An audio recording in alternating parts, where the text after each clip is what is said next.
Hello everyone, welcome back to my channel Sagarika Singh. और मैं हूँ सागरिका। आई नो बहुत दिन के बाद मैं आई ब्लॉग में, बट कोई बात नहीं। अगर वीडियो बन रहा है तो जब भी टाइम मिले तभी बना लेना चाहिए।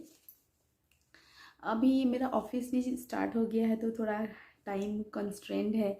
बहुत सारा चीज़ देख के फिर वीडियो के लिए टाइम निकालना पड़ता है। बट ऐसे ही सिलसिला जारी रहेगा। जब भी टाइम मिलेगा डेफिनेटली मैं वीडियो बनाऊंगी एंड पोस्ट भी करूंगी।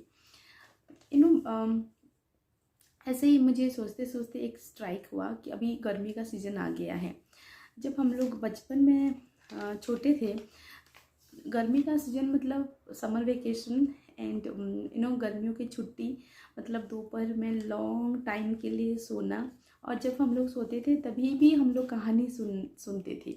मेरे गांव में एक चाचा हैं, उनके नाम है रंजित। रंजित काका बोलते हैं हम लोग को, हम लोग उनको। तो हम लोग जब भी सोते थे, छोटे छोटे जब थे, वो हम लोगों को कहानियाँ सुनाते थे। पता नहीं वो कहानी को वो इतना इंटरेस्टिंग वे में सुनाते थे तो हम लोग एंड उसका पार्ट 1 पार्ट 2 था। तो वो इतना लॉन्ग हो जाता था और हम लोग इन बिटवीन सो जाते थे। तो बोलते थे कि ठीक है आज के लिए इतना, नेक्स्ट दिन में हम लोग इसको कंटिन्यू करेंगे। अभी मैं उसको वो मैं याद कर रही थी तो मुझे याद आया कि story telling is a art. सभी में वो आर्ट नहीं होता स्टोरी को नरेट करने का। सेम स्टोरी हम लोग सब जानते हैं, लेकिन कौन उसको इतना इंटरेस्टिंग वे में बताएगा, दैट मेक्स द डिफरेंस। जब हम लोग किसी को स्टोरी बताते हैं, किसी को कहानी बताते हैं, तो स्टोरी क्या होता है? It is a kind of fantasy. हम लोग को जो कहानी बताते हैं या जो कहानी सुनते हैं, वो बोलने वाला एंड सुनने वाला एक दूसरे वर्ल्ड में रहते हैं। वो एक इमेजिनरी वर्ल्ड है। वो जो बोल रहे हैं वो एक उनका बैक ऑफ द माइंड में वो सारा स्टोरी चलता रहता है, वो इमेजिनेशन चलता रहता है। एंड सेम वे जो स्टोरी सुनते हैं वो भी एक अपने वे में उसको एक रूप देते हैं, उसको एक इमेजिनेशन में एक लाइफ पिक्चर उनके दिमाग में चलता रहता है। तो इसीलिए वो एंगेज हो पाते हैं। स्टोरी जो बोल रहे हैं वो भी और जो सुन रहे हैं वो दोनों अच्छे से कनेक्ट हो पाते हैं। That is the beauty of story. इसीलिए आजकल कॉरपोरेट में एक स्टोरी टेलिंग का एक कोर्स भी निकला हुआ है। बहुत सारे कंपनी स्टोरी टेलर्स हायर करते हैं।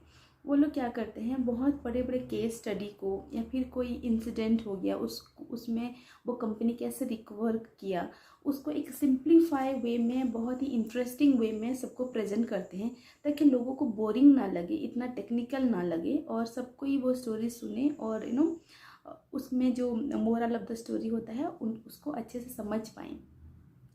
तो चलिए मैं भी आपको एक स्टोरी सुनाती हूँ, लेकिन ये एक कोई इमेजिनरी स्टोरी नहीं है, ये एक रियल स्टोरी है। आज मैं स्टोरी बोलने वाली हूँ आपको, tallest women of the world. तो चलिए आज स्टोरी में बताती हूँ दुनिया की सबसे टॉलेस्ट वुमेन के बारे में। उनका नाम है रुमेसा। वो रहती हैं टर्की की एक छोटे से विलेज में। वो कितना टॉल है, वो है 2 मीटर 15 सेंटीमीटर। और उनके नाम पे 5 गिनीज वर्ल्ड रिकॉर्ड उनके नाम पे लिखा गया है।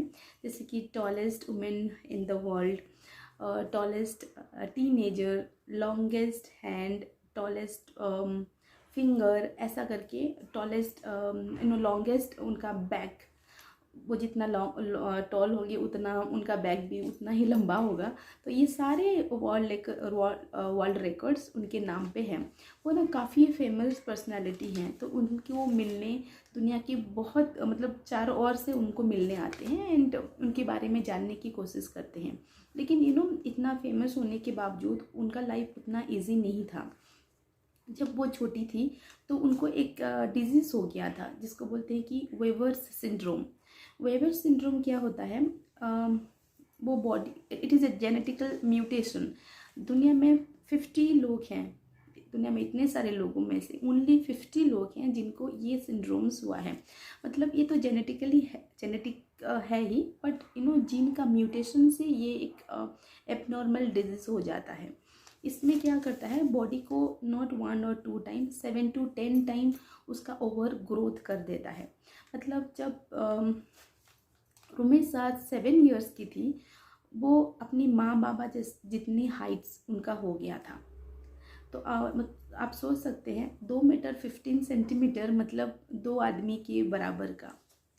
तो ये इतना जब उम्र से ज़्यादा कोई टॉल हो जाते हैं या फिर बढ़ने लगते हैं, तो हम लोग की बॉडी में बहुत सारे दिक्कतें आने लगती हैं, जैसे कि हम लोग का बैकबोन बेंड हो जाना, सही से खड़े नहीं हो पाना, बॉडी वेट मेंटेन नहीं कर पाना, और ये सारे प्रॉब्लम से रुमेसा गुजर चुकी हैं। इसलिए वो कहीं पे भी 30 मिनट से ज़्यादा खड़े नहीं हो सकते, हमेशा वो व्हील चेयर में जाते हैं। वो कभी नॉर्मल सी कार में नहीं ट्रैवल कर पाएंगी, क्योंकि कार से वो काफ़ी गुना ज़्यादा हाइट है।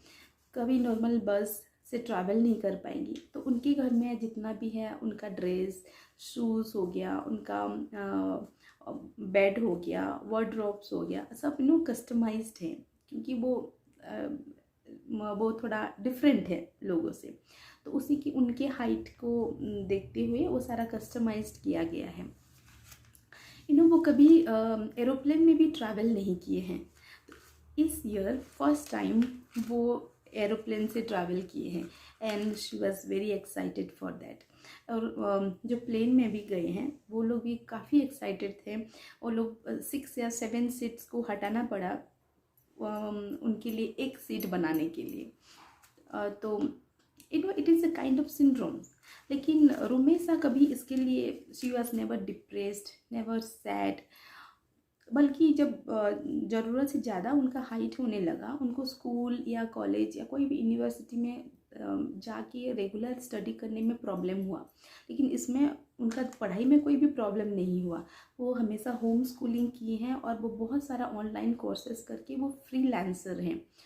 वो अपने कमाते हैं और वो सेल्फ डिपेंडेंट है। मतलब बोलने का बात ये है कि हम लोग कितना क्रिप करते हैं कि अगर मैं उसके जैसा होती तो कितना अच्छा होता, उसके जितना सुंदर होती तो कितना अच्छा होता। हम लोग का लाइफ का आई थिंक मैक्सिमम टाइम ऐसे ही कंपेयरिंग में चला जाता है, या फिर सैड डिप्रेस्ड होके चला जाता है। लेकिन जो ऐसी जो पर्सनालिटी हैं जैसे कि रुमेसा, ये लोग एक मिसाल हैं कि हम लोग जैसे भी हैं, वी कांट चेंज दैट।